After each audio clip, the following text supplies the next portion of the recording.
There's a really interesting idea of bringing your emotion in line with your thinking, with your reasoning. Mm-hmm. So Ben Shapiro famously has this saying. How you like that transition, Michael? You gave me props. I know you do. He's not Ben, it's Ben Shapiro. Yeah. Someone is not taking your calls. Benny. I guess it's the daily don't take the caller. Back to the island with the murder. I think we know. Murder Island. We would know who would be committing the murder. I have the suit for it. So he has this saying of facts don't care about your feelings. Mm-hmm. And that always, I've always felt badly about that statement somehow, like it was incomplete. So it's interesting to that you mentioned bringing your emotions in line with your thinking. Like, what do you think about that statement? Is it? I got this one. What Ben is doing, what he's doing in a loose way is attacking Kantianism. Because Kant, there's this, it's almost impossible for Westerners who aren't schooled in this to understand the idea of philosophical idealism, because it sounds so crazy that you're like, these great minds of all time can't really be saying this. I must be missing something. So the idea of, when we hear idealism, we think John F. Kennedy, right? It's an example. You aspire things, you think life can be better than it is. That's not what it means in a philosophical sense. In philosophical idealism, it means ideas are more real than reality. That I have this idea, then this comes along, it's the reality that isn't correct. My idea is still correct. A good example of this that you see all the time on the internet is when they refer to Mitt Romney and John McCain as rhinos, Republicans in name only. And it's like, who is more a real Republican? The nominee of the party, the senator, the governor of the party, or some person in your mind who has never existed and there's no evidence for them existing? So what Kant did is he bifurcated reality into what we see around us, the phenomenal world, but then it's inferior. The real world, the noumenal world, we can't access it. Because we have eyes, we only see the thing as it appears, not as it is in itself. And because of this, everything we know is a shadow and is secondary. And that's Plato, right? Yeah, and straight out of Plato. Right. And the real reality is this realm of ideas. So when Ben is saying facts don't care about your feelings, what he is really saying is reality comes first. Your feelings have to be a response or a reaction to it. You can't say, this is how I feel. This table doesn't care. Yep. You can yell at it all day long. It will still be indifferent to your emotional state because it comes first. So it's a great statement. I think he's cribbing it from Ayn Rand in a sense. And I love it. Yes. I mean, there's a sense in which he is. I mean, who popularized that kind of idea? And Ben has read Ayn Rand quite extensively. Not enough. Not enough. Well, not enough to reference her. He does wear the yarmulke, so yeah, obviously. He maybe read enough but didn't understand enough. Yeah. Shots fired. It's absolutely reality.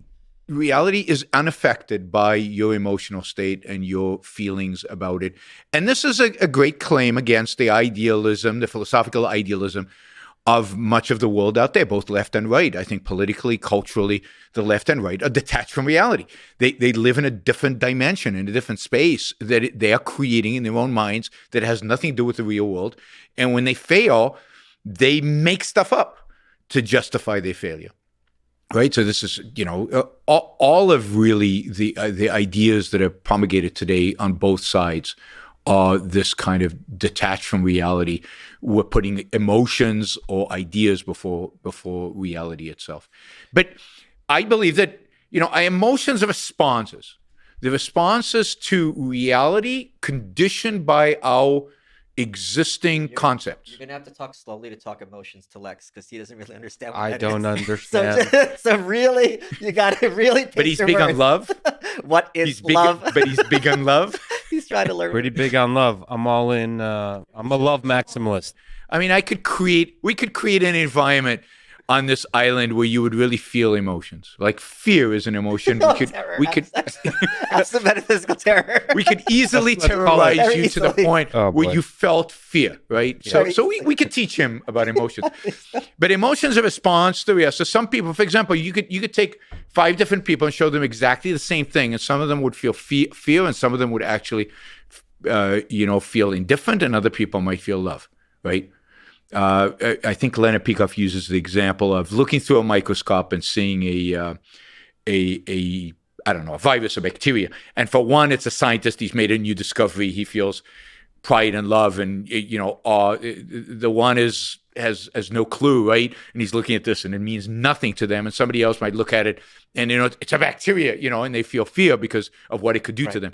So it's conditioned by what you know, what your values are, and your level of knowledge, and what the thing is out there in reality.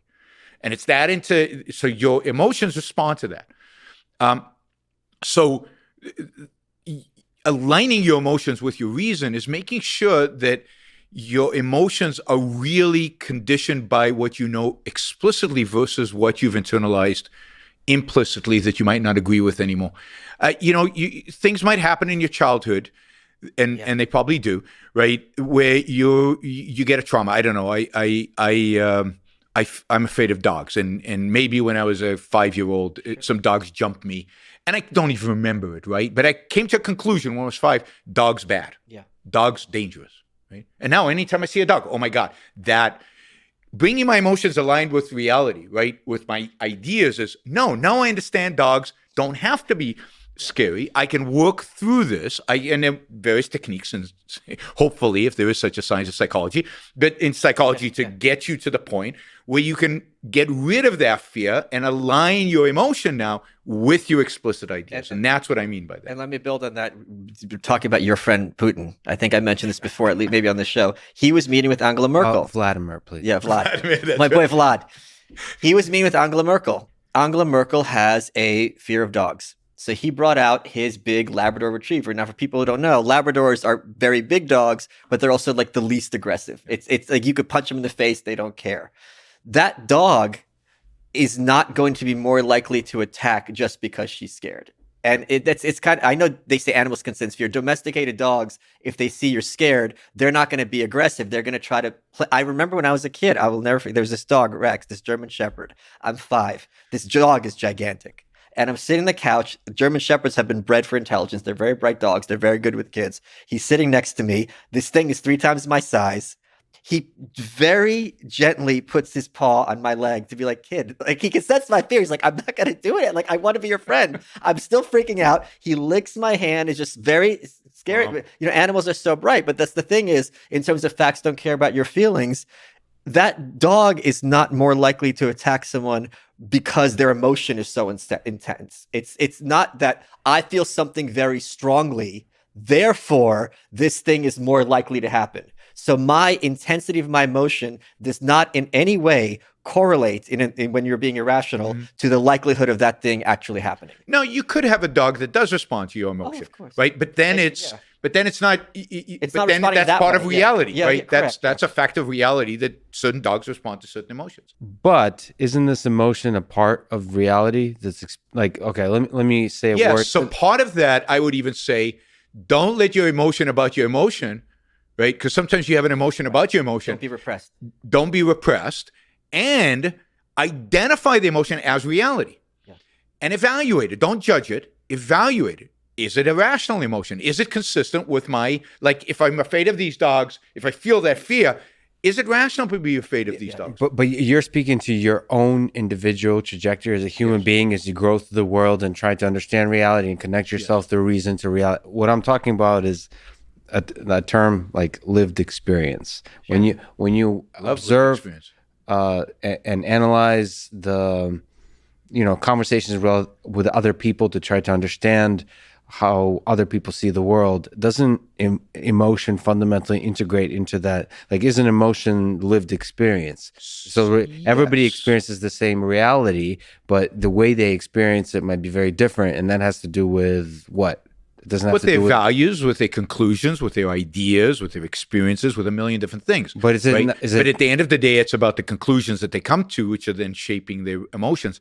But look, emotions are not something to be avoided or ignored. That is, I can sense your emotions to some extent.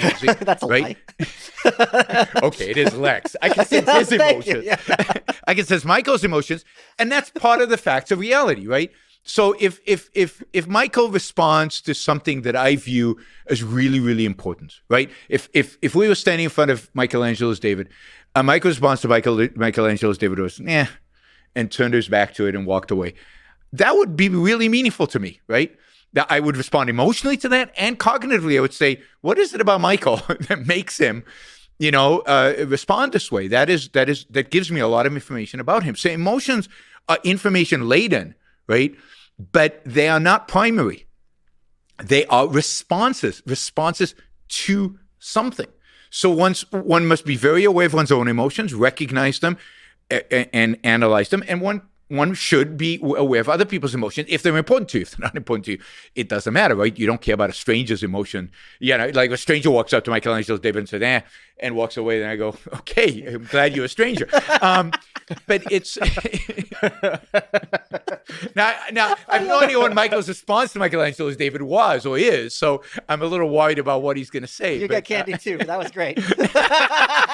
Hey, do I get Ukrainian? I thought I was I don't know special. I can't read either. What's this say, Joshua? What does that say to him? Is this Ukrainian candy as well? I thought it was sent to me. Do you know that Atlas Shrugged was the best-selling book in Ukraine in 2015 and 2016? Do you know Atlas Shrugged was translated to Russian by someone who's now crypto billionaire, and he made like 6 copies, and I have one of them, and I sent it to my great grandma. They're more than 6, but yeah. Oh, but they were like I very have a few. copy too. Okay. Not I personally. The Institute has a copy. I sent it to my great grandma, and she said, "Why is he sending me this? I want to read books about love." And I'm like, you know what? It's about love. Yeah. That's what you should have said. What's that? Does that say? So this says it's содержит витамины и минералы. It has vitamins and minerals. There's a If bunch it's in of. Russian, I don't believe it. It's just It that just sounds right of me really. to- It sounds really strange to read like health information in Russian. There But you there's- go. but Exactly. I'm already But distrustful look, of it. there's a Yorshik like you have. Exactly. Oh. I mean, I'm It's a much. Yorshik. I like He doesn't Kiev mean much it. more than I like Moscow. Wow, strong words. But this is not. It's like hard candy. I don't know. I think don't know. there's some of my friends sent me that's made with blood to give the kids iron, Whose blood? like cow blood, Oh, like with chocolate. all right, You can keep it. That's all you. all right. I'm keeping But both can of I these. can I take all of speak the to something you're gifts. talking about with Yeah. emotion? Yeah. Something that is very pernicious in terms of emotion is people denying the validity of their own emotions. And here's one example.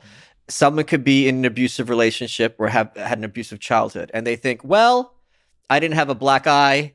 We had dinner on the table. It wasn't abusive, because you hear some other story. So they feel their emotion is invalid. Or like, oh, he never lays hands on me.